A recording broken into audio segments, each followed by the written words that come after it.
Parce que si Giroud se fait pas, on penserait à Kalinic.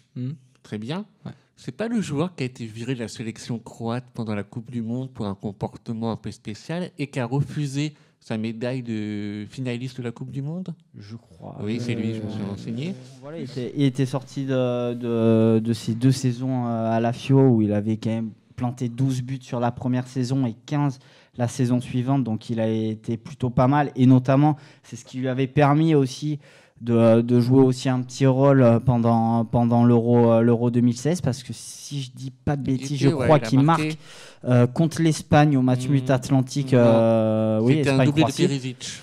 C'était un doublé de Perisic. Il n'y a pas un but de Kalinic. J'étais aussi, je crois que c'était un doublé de Perisic. Je crois qu'il y a non, il y a le but de Perisic à la toute fin. On va checker par Yanis. Et mais je crois qu'il y a eu un but de Kalinic. Mais peut-être alors. Je me rappelle parce qu'il y avait Kalinic et je crois qu'il y avait Morata qui était titulaire aussi pour l'Espagne.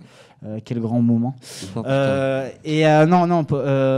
fait, il est parti à la Fio et est parti au Milan. Dans une situation. Kalinic avait bien marqué. Tu vois, autant pour moi. Mes souvenirs. Tu vois, j'avais la question et j'avais la réponse.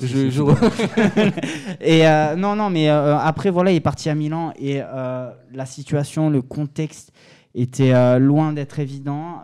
Vraiment de mémoire, je crois que c'était Sinisa Mihajlovic qui était entraîneur. Puis après, il y a eu peut-être c'était Pippo Inzaghi, quoique. C'était pendant le rachat un peu. Voilà, c'est ça. Et donc là, il a pas réussi. Le Milan a réussi à le revendre derrière à l'Atlético et puis à l'Atlético cette saison, il a très peu de temps de jeu, il a marqué 2 buts. Tu as des morceaux comme Griezmann, Diego Costa. Cet hiver, il y a Alvaro Morata qui est arrivé. Donc voilà, pour beaucoup de médias espagnols. C'est quasiment impossible pour lui de performer et normalement il y a un départ. Alors après il y a le fameux quotidien madrilène AS qui nous a sorti une belle fantastique truc, franchement beIN Sport a été très bon aussi, alors que l'équipe a sorti 3 noms, donc Kalinic, Roncaglia et Milan Badec.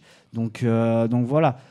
Après, moi, la question que je me pose par rapport à cet article de AS, c'est une méthode qui est régulièrement faite, que ce soit en Italie ou en Espagne.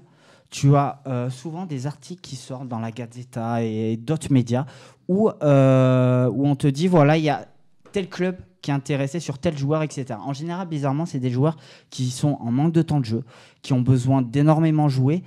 Et finalement, quand tu vas un peu creuser, parce qu'un confrère de Foot Mercato m'avait bien précisé la chose la saison dernière, tu as des agents qui appellent les journalistes, qui disent « Est-ce que tu peux mettre ça sur mon joueur ?» Tu sors 3 noms, et de temps en temps, limite au hasard, 3 noms au hasard de clubs pour faire un peu monter la sauce pour cet été. Donc je me demande si Nikola Kalinic... Ça fait longtemps que ça se fait, ça. Bien évidemment, mais... tu te demandes si Kalinic, ça serait pas le cas. Voilà, c'est la question que je me pose. Après Kalinic, soyons clairs. Ouais, restons sur Kalinic, après on va passer aux autres. Voilà. Pour moi, c'est viable. Ah oui, clairement. C'est viable. Oui. On va dire que c'est plausible. Ah oui, c'est un peu cher, 14 millions. Donc, c'est limite. Ça peut être des agents, je suis d'accord avec toi, mais sur ce cas-là, moi j'ai envie de croire que vu que l'entraîneur le connaît, c'est un attaquant libre qui joue pas beaucoup, qui est plutôt dans un bon club. Donc je vois que ça peut être une information qui peut être concrète pour moi. Ah oui, non, bien sûr. Oui, non, mais ça...